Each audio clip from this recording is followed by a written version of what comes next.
Jika kamu ingin menghancurkan suatu bangsa, jadikanlah perzinahan dan ketelanjangan sebagai suatu hal yang biasa di kalangan muda. Ya kita tahu sendiri, akses pornografi, suatu hal yang erotis itu udah dinormalisasikan di internet gitu loh. Website, YouTube, sosial media, pasti ada beberapa poin lu nemu hal-hal yang itu ya berbau ketelanjangan atau aktivitas seksual, dan hal ini bikin kita sebagai laki-laki tuh relapse gitu. Karena ya kita sebagai laki-laki instingnya tuh kan pasti berkembang biak, kita pengen bereproduksi dengan adanya akses visual pornografi dan ketelanjangan aktivitas seks ini. Dan ini membuat kesalahan berpikir otak kita kalau kita tuh lagi melakukan yang namanya reproduksi, padahal enggak, padahal kita menonton di belakang layar. Dan gue sebagai salah satu orang yang pernah di pornography addiction, dan karena channel ini bertemakan self improvement, jadi gue pengen bantu lo untuk keluar dari lingkaran setan ini. Mungkin lo udah tahu PMO itu adalah salah satu hal yang buruk, ya lo mungkin udah nonton video sana sini cara berhenti PMO, cuman kok nggak ada yang berhasil gitu. Jadi kita harus menganalisa kenapa kita tahu pornografi buruk, kenapa kita masih ngelakuin ini gitu. Jadi gue bakal menganalisa dari personal experience dan juga sisi psikologis manusia itu sendiri. Pertama dari personal experience, kita sebagai masa remaja, masa pubertas, sekitaran umur 15-16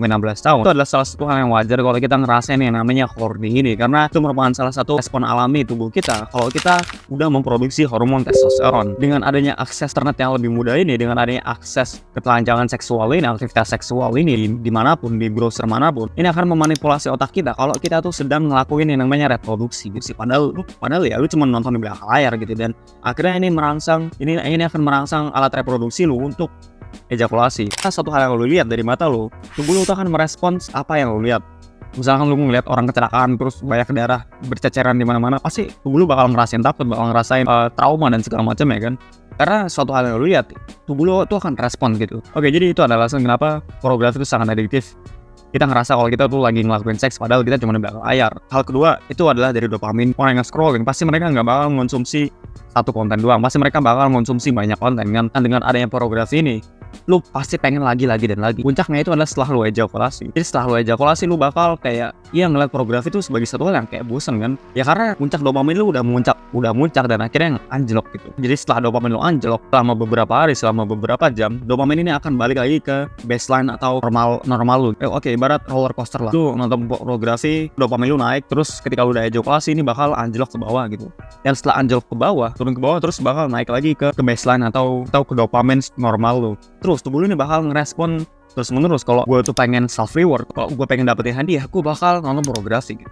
Oke, ini cuma gambaran umum. Terus di sini gue bakal ngejelasin gimana cara gue bisa berhenti. Karena ya mungkin udah nonton video sana sini, cuman kok gak ada yang berhasil. Ini adalah salah satu strategi yang gue gunakan. Jadi rasa horny lu itu bersifat emosional atau bersementara sifatnya. Jadi kesalahan kebanyakan orang ketika mereka relapse, ketika mereka ngerasain ini namanya energi horny ini, mereka langsung otomatis langsung ngambil gadget mereka gitu loh. Mereka langsung ketik di browser, Pornhub dan segala macamnya gitu. Jadi saran dari gue, ketika lu itu ngerasain yang namanya energi horny ini, ya lu perlu lakukan adalah rasain aja energinya gitu. Karena ketika lu tuh horny, lu punya kemungkinan untuk berpikir secara emosional gitu.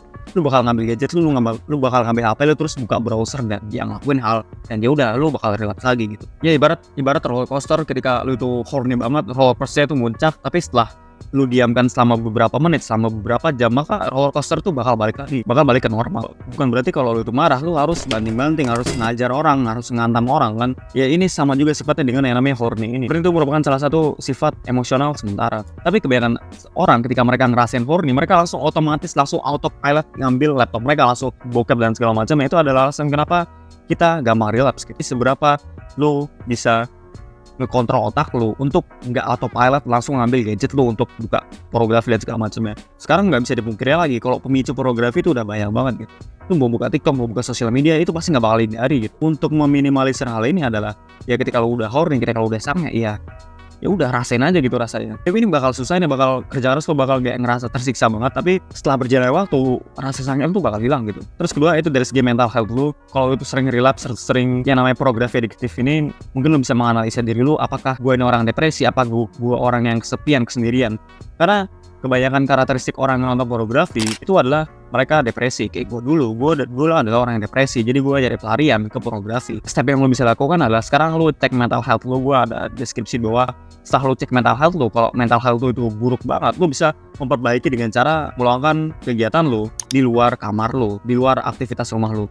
Karena kita sebagai laki-laki di zaman dulu, kita kan punya yang namanya primal energy, dimana kita itu manusia tuh lebih sering aktivitas keluar dibandingin kita cuma ngisolasi diri kita nggak ngapain gitu. Kalau suatu hal yang lo lakukan ini nggak berguna gitu. Jadi mulai dari sekarang lo bisa melakukan dengan cara ya berolahraga, dengan cara lo distraksi diri lo, atau bahkan lo bisa memperluas knowledge lo atau memperluas perspektif lo bahwa pornografi itu nggak seberapa gitu loh, bahwa masih ada di luar sana yang emang gue harus explore. Ini progres ini pasti bertahap. Kalau lo itu relapse ya pokoknya tenang aja, lanjutin besok. Relapse oke lanjutin lagi, relapse oke lanjutin lagi, pokoknya jangan menyerah. Karena ya yang lu perlu lakukan adalah rasain energinya gitu, rasain energinya. Dan lu punya dua pilihan, lu mau mengeluarkan energi ini dengan cara ejakulasi, atau lu mengeluarkan energi ini dengan cara olahraga, dengan cara lari, dengan cara ya pokoknya aktivitas fisik lah. Tapi obat yang paling manjur kalau lu pengen mengeluarkan energi ini, energi horny lu, adalah dengan cara olahraga. Dan ketika lu udah capek, lu nggak punya stamina lagi untuk membuang sperma lo lagi. Dan karena mau sesering apapun lo ngedistract diri lo, mau sesering apapun lo olahraga, tapi akal pikiran lo, mindset lo masih bilang jelek gitu, lo nggak bakal bisa gitu. Yang lo bisa lakukan adalah mengubah gimana lu mandang energi horny ini, energi seksual ini, lu bisa transferkan atau ya lu diamkan aja gitu. Bukan berarti kalau lu horny lu harus ejakulasi, enggak.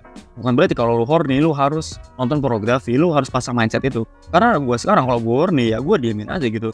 Gue diemin, gue distraksi diri gue ya, walaupun masih kebayang-bayang gitu, tapi selama beberapa waktu roller coasternya bakal balik normal lagi gitu. Kayak kan lu udah tahu kan pornografi itu buruk, lu udah tahu kan, lu pengen keluar dari bad habits ini, lu udah nyesel, udah. Kemudian apa? Ya lu pasti relapse lagi kan, lu pasti nonton pornografi lagi, walaupun lu udah sesali beribu-ribu kali, lu bakal relapse lagi kalau lu masih menggunakan otak lu secara emosional, bukan rasional. Karena ketika lu horny, lu peluang lu berpikir secara emosional itu sekitar 90% gitu loh. Jadi saran dari gua, ketika lu udah ngerasain energi ini, yang lu bisa lakukan adalah lu balikin fokus lu lagi untuk lu ngekontrol seluruh tubuh lu gitu.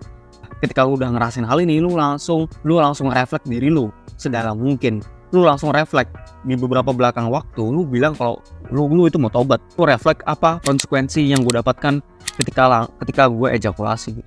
Lu langsung refleks hal itu, dan pokoknya refleks ini secara mendalam banget ya. Karena ketika lu itu udah ngerasain energi ini, lu bakal kehilangan lost control gitu. Lu bakal mikir sana sini, lu bakal nggak bisa fokus. Pokoknya ini adalah game self control untuk lu keluar dari bad habits manapun. Gue punya cerita namanya tuh youtubernya Hamza, dimana dia ngelakuin suatu lifestyle tuh yang fucked up banget. Dia minum-minum, dia masturbasi beberapa kali sehari, dia makan junk food dan segala macam. Tapi lu lihat sekarang gitu, dia bisa jadi sukses, dia bisa jadi miliarder karena dia take control dengan kehidupan dia gitu loh. Jadi lu yang itu mungkin bad habitsnya cuma pornografi, gue yakin lu bisa keluar dari ini gitu loh. Oke, let's say gue horny, gue sange banget hari ini, dan ya udah gue lagi horny nih misalnya.